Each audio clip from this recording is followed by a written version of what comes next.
తుపాకీ గొట్టం ద్వారా కాకుండా అభివృద్ధి ఉన్నాయంటారా ఏమంటారు?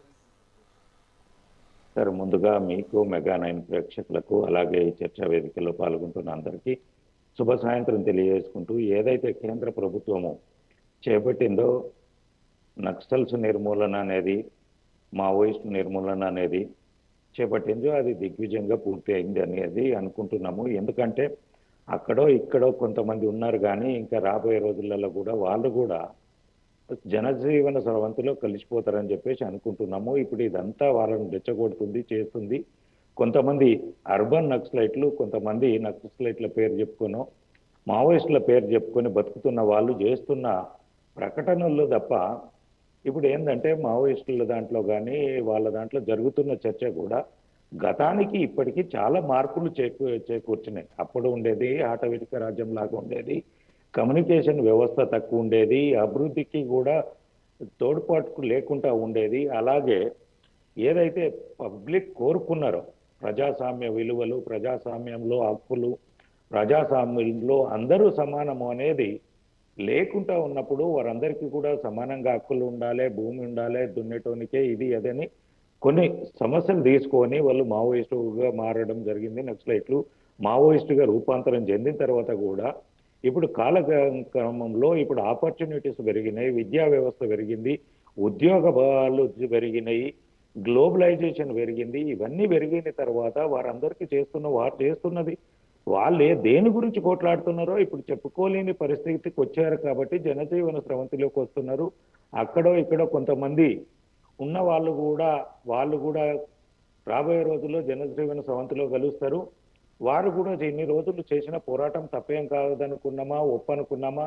వారు చేసిన అరాచకాలు అన్నీ చూశారు. ఒక ఇద్దరు మావోయిస్టులు, నలుగురు మావోయిస్టులు ఎన్కౌంటర్ అయితే ఈ మా మానవ హక్కుల సంఘాలు, అర్బన్ నక్సలైట్లు అనేటోళ్ళు వీళ్ళంతా పుట్టుకొచ్చేసి పెద్ద ఎత్తున గ్లోబల్ ప్రచారం చేసిండు. కానీ ఏదో ఉద్యోగం గురించి, కుటుంబం గురించి కష్టపడుతున్న పోలీస్ ఆఫీసర్స్ కానీ, అమాయకమైన ప్రజలను కానీ, ఊర్లలో పిట్టల్ని మనకి ఇప్పుడంటే మన తెలంగాణలో తగ్గింది. కానీ 2004 కంటే ముందు ప్రతి గ్రామంలో రోజు తెలంగాణలో 4-5 హత్యలు గ్రామం మధ్యలో, ప్రజల మధ్యలో ఆటవిక రాజ్యంగా చేసిండ్రు. కాబట్టి అది చాలా తప్పుడు విధానంలో పోవడంతో ఇలాంటి నక్సలైట్లను కానీ, మావోయిస్టులను కానీ నిర్బంధం చేయడము, ఎన్కౌంటర్లు చేయడము, ఇంకా గత్యంతరం లేని పరిస్థితిలోనే ప్రభుత్వాలు నిర్ణయాలు తీసుకొని ముందుకెళ్ళింది.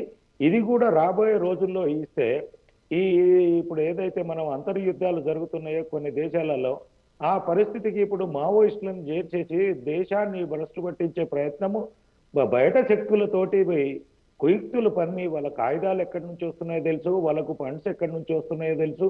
ఇవన్నీ అన్నిటినీ నిర్మూలన చేయాలంటే ఒక కఠినమైన నిర్ణయం కేంద్ర ప్రభుత్వం తీసుకోవాలి. కాబట్టి ఆ నిర్ణయం తీసుకొని ముందుకెళ్ళి కేంద్ర ప్రభుత్వం సకఫలీకృతమైందని చెప్పేసి తెలియజేస్తున్నాను సార్. కృష్ణారెడ్డి గారు, Yes, మాజీ మావోయిస్టు రజా గారు మనతో పాటు. సార్ ఇందులో నక్సలైట్లకు దాంట్లో జాయిన్ అయిన వాళ్ళ దాంట్లో చాలా మందిని నేను కూడా చూశాను. నాకు ఏంటంటే నా ఏరియా కూడా నక్సల్స్ ప్రభావిత ప్రాంతమే కాబట్టి ఎల్లారెడ్డి కాన్స్టిట్యున్సీలో విపరీతంగా ఉండే కామారెడ్డి జిల్లాలో అక్కడ ఏంటంటే చాలా మంది పోయిన వాళ్ళు ఏంటంటే వ్యక్తిగత కక్షలతోటి కొంతమంది పోయిన వాళ్ళు ఉన్నారు, ఆర్థిక ఇబ్బందులతోటి కొంతమంది పోయిన వాళ్ళు ఉన్నారు. ఇప్పటిదాకా తను చెప్పినట్టు ఏవి తెలియకుండా అంటే ఆ యొక్క నక్సల్స్ దాంట్లో ఉద్యమంలోకి వెళ్తే ఏంది ఏం కథ, దేని గురించి మనం పోతున్నాము, ఏ అంశం గురించి మనం కొట్లాడాలి, ఎవరి గురించి కొట్లాడాలని ఏది తెలియకుండా ఏదో ఎమోషనల్ డిసిజన్స్ లో చాలా మంది పోయి అక్కడ ఇరుక్కోవడము, దాని తర్వాత వాళ్ళు బయటకు రాలేకపోవడం, ఒక ముద్ర పడిన తర్వాత బయటకు వస్తే పరిస్థితులు వేరేలాగా ఉండటంతో చాలా మంది ఏంటంటే అందులోనే ఉండిపోవడము, వాళ్ళు మానసిక క్షోభకు గురి అవ్వడము. ఇది ఎలాంటి పరిస్థితులలో రావాలి, ఎలాంటి అవకాశం కల్పిస్తే మనం బయటకు వస్తామని చూసే దాంట్లో 60-70% కనుక మెంబర్స్ ఉండే. ఎందుకంటే అక్కడ వీళ్ళు చేసిన విధానాలు చాలా తప్పు ఉన్నాయి. ఎందుకంటే మనం నక్సలైట్లను మనం తప్పు పట్టాల్సిందేం లేదు. కానీ కొంతమంది వ్యక్తిగత కక్షలతోటి జాయిన్ అయిన వాళ్ళు ఏదో ఒక కొరియర్ పోయేసి వాడు ఇట్లా చేసిండని చెప్పగానే అక్కడ ఏది లేదు, న్యాయ విచారణ లేదు, ఎంక్వైరీ లేదు, ఏమీ లేదు.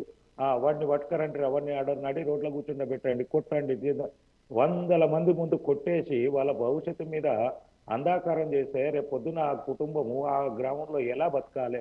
కొరియర్ల ద్వారా చిట్టీలు పంపించడము, ఏదో వాడికి ఏదో 10 రూపాయల లాభం వచ్చింది అనగానే వాడు ఏదో అన్నాడని చెప్పేసి అనగానే వాడికి చిట్టి పంపించడం, బెదిరింపేయడము.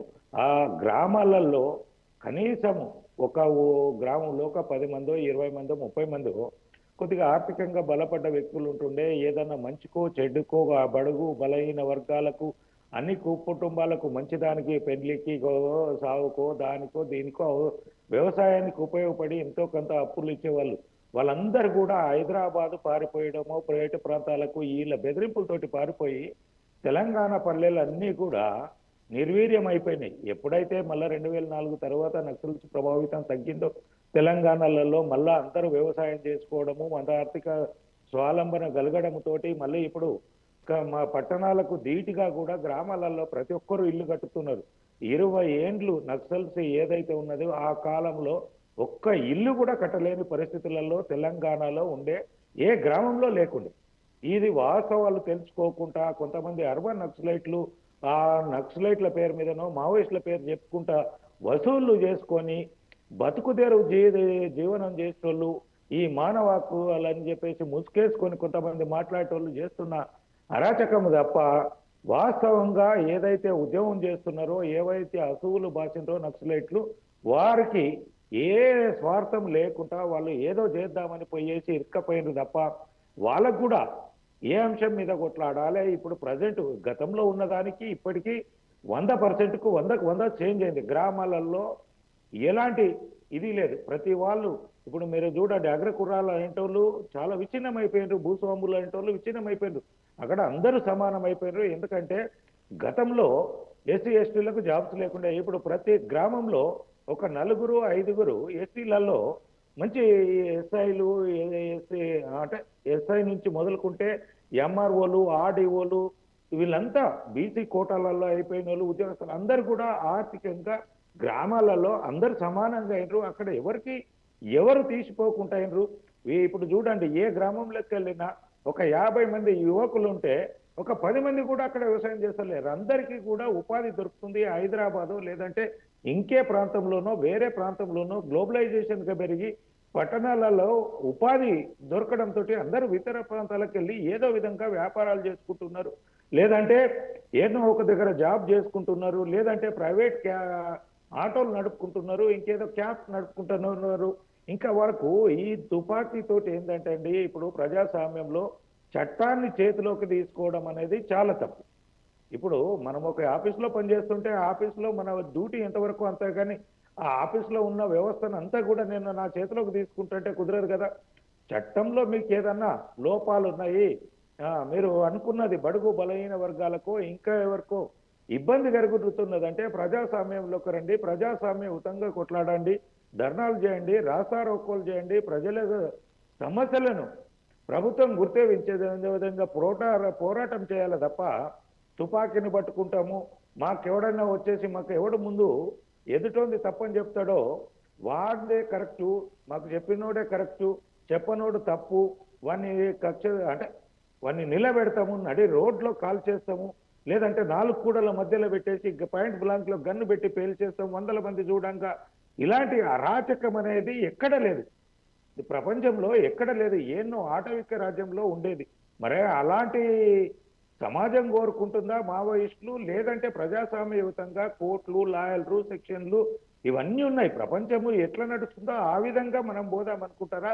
వీళ్ళు ఏదో తుపాకీ పట్టుకొని చట్టాన్ని చేతిలోకి తీసుకొని అక్కడ చదువు సంధ్య ఇప్పుడు అంటే జనరల్గా హై పొజిషన్లో ఉన్నోళ్ళు ఈ హైదరాబాద్లో ఉన్నోళ్ళు అర్బన్ నక్సలైట్లు తప్ప మిగిలిన అడవిలో ఉన్నోళ్ళు ఎవరు కూడా నాకు తెలిసి వెల్ క్వాలిఫైడ్గా ఎడ్యుకేషన్ ఉండదు. 90% నాకు తెలిసి ఒక 10% ఏదో ఇంటర్మీడియట్ తర్వాత పోయిన వాళ్ళు ఉన్నారు. మిగిలిన వాళ్ళంతా ఇంటర్మీడియట్ బిలో. వాళ్ళకు చట్టం అంటే ఏందో తెలియదు, న్యాయం అంటే ఏందో తెలియదు. ఈ తుపాకీని పట్టుకొని చట్టాన్ని మనకు చేతిలోకి తీసుకొని మనం ప్రవర్తిస్తే జరిగే పరిణామాలు ఏందో కూడా వారికి తెలియకుంటుంది. వాళ్ళని ఆ ట్రాప్లోకి తీసుకెళ్ళి అక్కడ లేని అరాచకాలు చేసుకుంటూ ఇలాంటి ఇబ్బందికరమైన పరిస్థితులు చేసుకోవడము మావోయిస్టులకు మంచిది కాదు. ఇప్పటికైనా ఒక సువర్ణ అవకాశం వరకు కలిగింది, ప్రభుత్వం ఆఫర్ ఇచ్చింది. అంటే ప్రజాస్వామ్యంలోకి రండి, ప్రజా జీవితంలో మీరు గడపండి, ఏవైనా ప్రభుత్వాలు ఎవరైనా తప్పు చేసినా ఏదైనా ఇప్పుడు మనం ఎన్నో పనులు చేస్తుంటాం, రోజు అన్ని మనం చేస్తే కరెక్ట్ కాదు కదా, కొన్ని తప్పు అవుతుండొచ్చు, ఒప్పొత్తు అవుతుండొచ్చు, కొందరు నిలదీసి చెప్తుండొచ్చు, కొందరు ఇది కరెక్ట్ కాదని చెప్తుండొచ్చు. దాన్ని సరి చేసుకునే అవకాశం ఉంటుంది. ప్రజలకు సౌకర్యవంతంగా ప్రభుత్వాలు నడుచుకునే విధంగా ఉంటుంది. కాబట్టి ప్రజాస్వామ్యంతో, ప్రజల ఓట్లతోటే ప్రభుత్వాలు నిలబడతాయి. కాబట్టి మీరు ఏదన్నా ఉంటే కూడా ప్రజలకు మీ యొక్క ఆటపాటలతోటి చెప్తారా, లేదంటే ఉద్యమం ఉందా అంటే ప్రజాస్వామ్యయుతంగా ఈ ఉద్యమాలు చేసి చెప్తారా, ఏదో విధంగా మీరు చెప్పండి. కానీ చట్టాన్ని చేతిలోకి తీసుకొని గన్నులు పట్టుకొని మేము సాధిస్తామంటే కనుక అది మూర్ఖత్వం అవుతుంది. అది ఇప్పుడున్న సమాజము సహించదని చెప్పి తెలియజేస్తున్నాం సార్. వాస్తవే, అప్పట్లో ఉన్న పరిస్థితుల్లో